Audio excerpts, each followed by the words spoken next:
Assalamualaikum warahmatullahi wabarakatuh. Salam sejahtera bagi kita semuanya. Kepada mahasiswa baru Universitas Indonesia, saya ucapkan selamat datang di kampus UI Depok. Seseorang mempunyai harapan melanjutkan pendidikan ke jenjang yang lebih tinggi merupakan hal yang biasa. Namun, dengan diterimanya saudara-saudara di UI, bukanlah hal yang mudah. Tentu, saudara-saudara dan para orang tua merasa bersyukur dan bangga. Universitas Indonesia menyandang nama negara dan bangsa. Nama Indonesia dipopulerkan oleh seorang etnolog Jerman, Adolf Bastian, pada abad 19 dengan bukunya Indonesian oder die Insel des Malaysia. Jika kita telusuri sebelum ada nama Indonesia, sudah ada Candi Borobudur, peradaban Situs yang ada di Muara Jambi, Kerajaan Tarumanegara di Jawa Barat, dan Kutai Martapura di Kalimantan Timur. Peninggalan sejarah ini menunjukkan bahwa peradaban bangsa Indonesia yang dikenal sebagai bangsa Nusantara sudah berabad-abad lamanya. Lihat catatan Brandes dan Raffles. Namun, perlu diingat bahwa suatu kehormatan membawa tanggung jawab atau disebut noblesse oblige. Sebagai mahasiswa UI mempunyai tanggung jawab untuk menyelesaikan kuliah dalam waktu tertentu, menjaga nama baik saudara-saudara dan nama baik alma mater, karena UI mempunyai reputasi akademik yang tinggi. Di sini, saya akan berbagi pengetahuan tentang apa yang disebut dengan ketahanan nasional. Ketahanan nasional adalah kemampuan bangsa dalam menghadapi dinamika tantangannya dengan membangun keuletan, ketangguhan dalam menjaga kelangsungan hidup atau eksistensinya. Kelangsungan hidup atau eksistensi suatu bangsa ditentukan oleh faktor geopolitik. Apa itu geopolitik? Geopolitik adalah hal yang menyangkut aktivitas politik dalam suatu geografi tertentu, baik di lingkungan domestik maupun internasional. Aktivitas tersebut ditentukan oleh interaksi antara berbagai kelompok manusia dalam suatu keadaan geografis tertentu yang dipengaruhi oleh faktor sejarah serta cita-cita kelompok manusia yang terlibat di dalamnya. Para ahli geopolitik Indonesia memformulasikan unsur-unsur yang dianggap dapat membantu mengukur ketahanan nasional, terutama dalam menghadapi dinamika geopolitik bangsa Indonesia. Unsur-unsur tersebut diuraikan dalam istilah Hastagatra atau 8 aspek. Hastagatra terbagi atas 2 kelompok, yaitu Trigatra dan Pancagatra. Trigatra terdiri dari 3 aspek yang relatif statis ada di bumi Nusantara ini, yaitu 1. Demografi, 2. Sumber kekayaan alam, dan 3. Geografi. Adapun aspek yang relatif dinamis disebut sebagai Pancagatra. Pancagatra terdiri atas 5 aspek sebagai berikut. 1. Ideologi, 2. Politik, 3. Ekonomi, 4. Sosial budaya, 5. Pertahanan dan keamanan. Dengan menguraikan aspek-aspek tersebut di atas, maka penentu kebijakan akan lebih mudah menganalisa perkembangan tataran dan tantangan geopolitik bangsa Indonesia, dan kemudian dapat memformulasikan kebijakan strategis untuk menjaga kelangsungan hidup atau eksistensi bangsa. Meskipun ke-8 aspek tersebut pada awalnya digunakan oleh pengambil kebijakan strategis di Indonesia, namun hal ini patut dipahami oleh masyarakat umum, mengingat kebijakan strategis nasional memiliki dampak yang luas terhadap kehidupan masyarakat. Sedangkan dalam susunan konstitusi Indonesia, kedaulatan negara berada di tangan rakyat. Oleh sebab itu, perkembangan realita geopolitik perlu dipantau melalui hastagatra, tidak hanya oleh pengambil kebijakan strategis, namun oleh masyarakat luas. Dalam hal ini, mahasiswa memiliki peran yang penting, karena mahasiswa merupakan kekuatan intelektual muda bangsa Indonesia. Sejarah perjuangan bangsa menunjukkan bahwa para intelektual muda memiliki peran yang menentukan dalam perkembangan sejarah bangsa Indonesia, baik di tataran domestik maupun internasional. Sekarang, bagaimana mahasiswa dapat memahami konsep ketahanan nasional yang dimulai dari realita interaksi sosial di dalam kampus UI ini?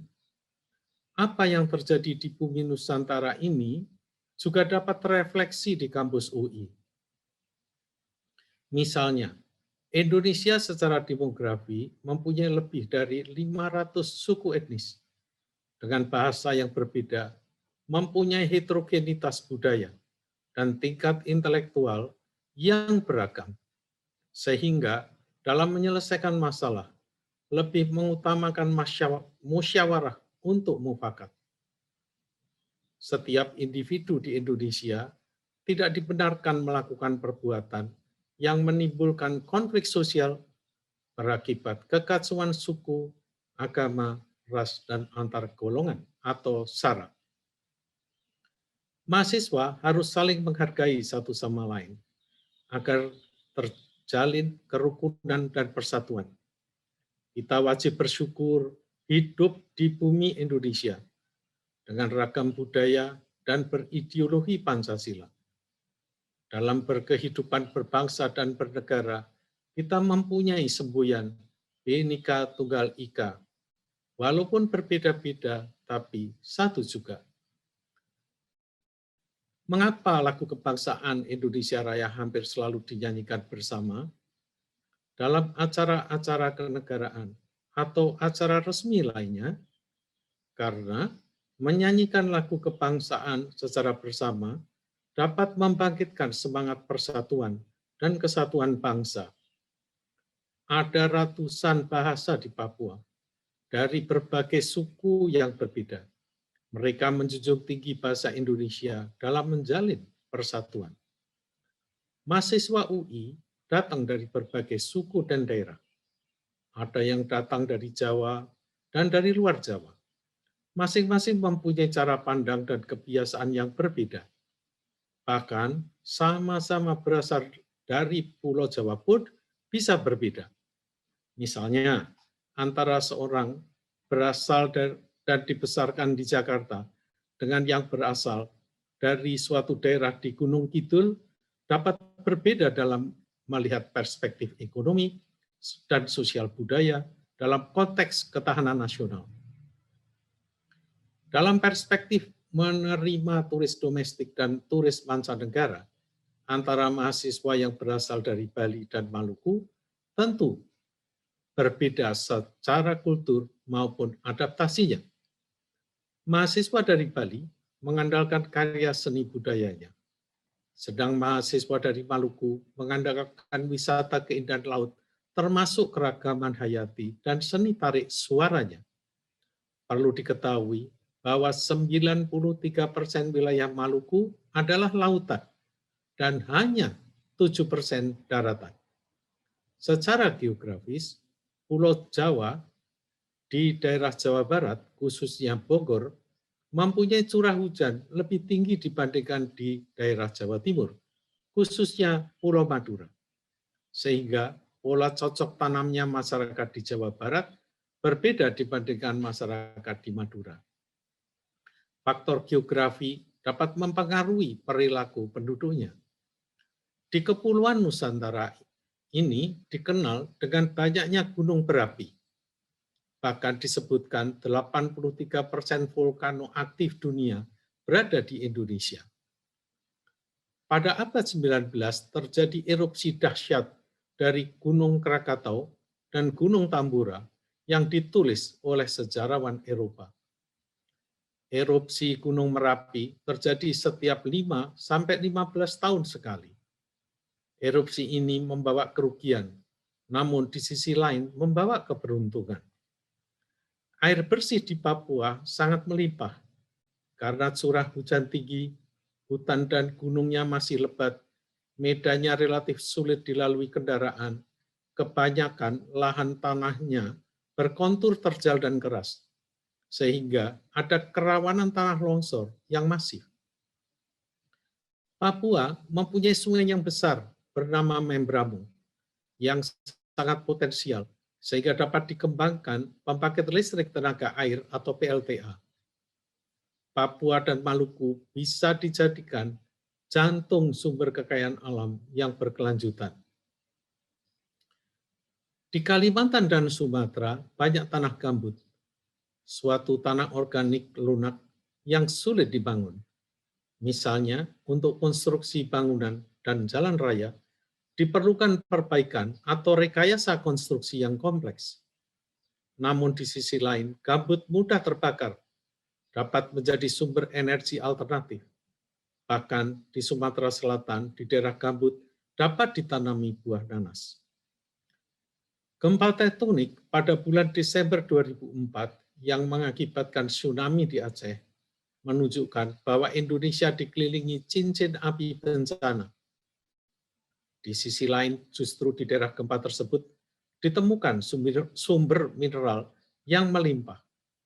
Apabila diambil hikmahnya, tsunami di Aceh ini menjadi pembelajaran bagaimana mitigasi bencana sehingga bentuk BNPB, Badan Nasional Penanggulangan Bencana. Di Kalimantan ada tambang batu bara sebagai sumber energi yang besar.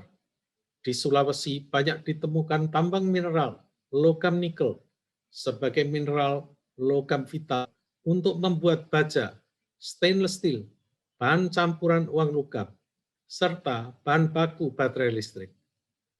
Di pegunungan Grasberg, Papua, banyak ditemukan tembaga dan emas.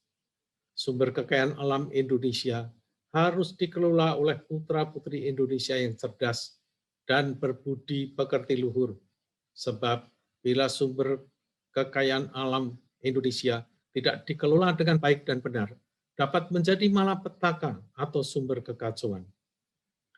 Indonesia sebagai negara demokrasi mempunyai beberapa partai politik untuk menyalurkan aspirasi rakyat.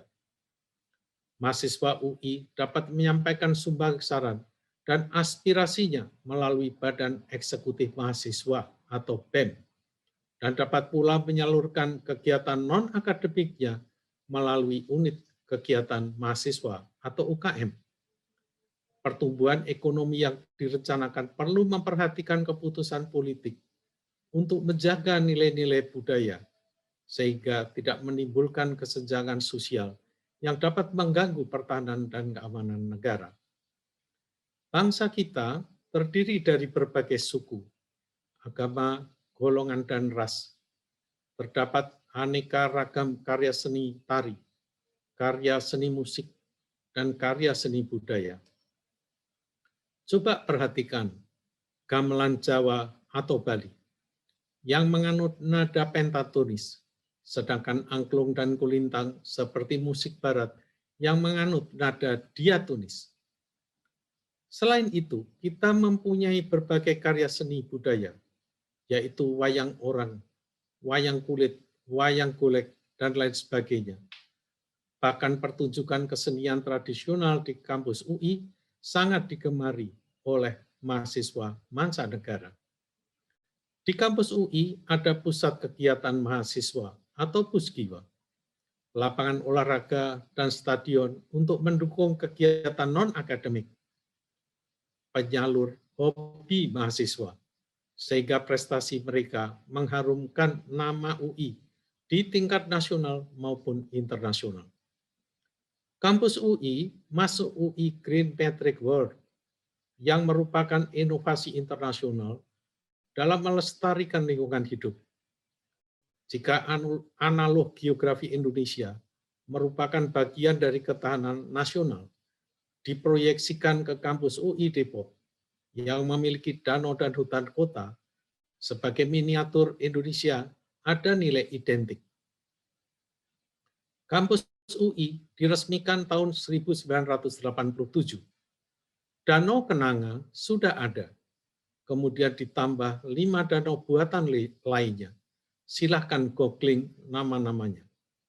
Dalam hutan kota ini terdapat berbagai macam tumbuhan Nusantara, sehingga mahasiswa dapat menghirup oksigen secara maksimal yang dihasilkan oleh hutan kota.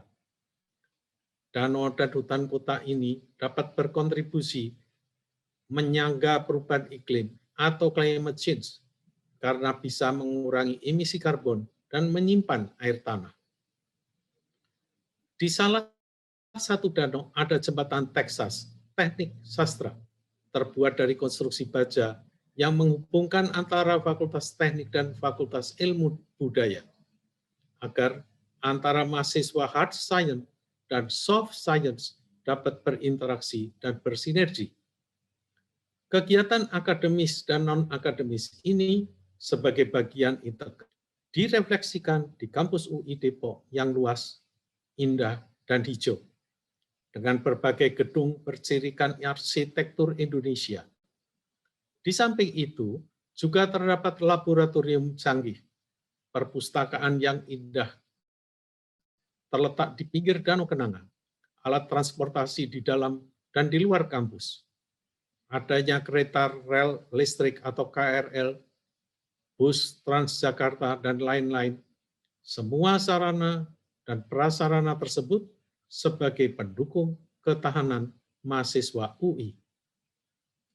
Dari awal pendidikan, mahasiswa UI diajarkan untuk menghargai pendapat orang lain, menjunjung tinggi nilai-nilai kejujuran dan kesabaran, sesuai dengan 9 nilai-nilai dasar UI, yaitu 1.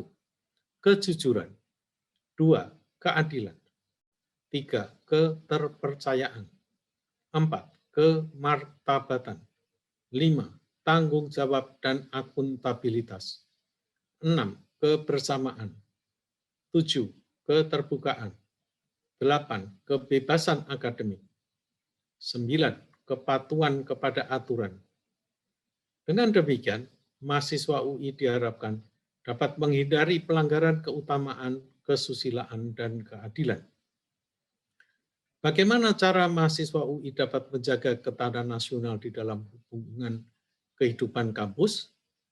Caranya termudah adalah berketuhanan yang Maha Esa, patuh pada keyakinannya, toleransi dengan menghormati pada agama lain, saling peduli, belajar dengan tekun sehingga sukses studi akhirnya. Mahasiswa UI mengutamakan pergaulan yang baik, mempunyai hobi yang bermanfaat, bercita-cita yang tinggi dan luhur. Akhir kata, saya ucapkan selamat bergabung di Universitas Indonesia. Semoga cita-cita saudara yang tinggi dan luhur dapat terwujud untuk dipersembahkan kepada keluarga, bangsa, dan negara kesatuan Republik Indonesia. Terima kasih. Wassalamualaikum warahmatullahi wabarakatuh.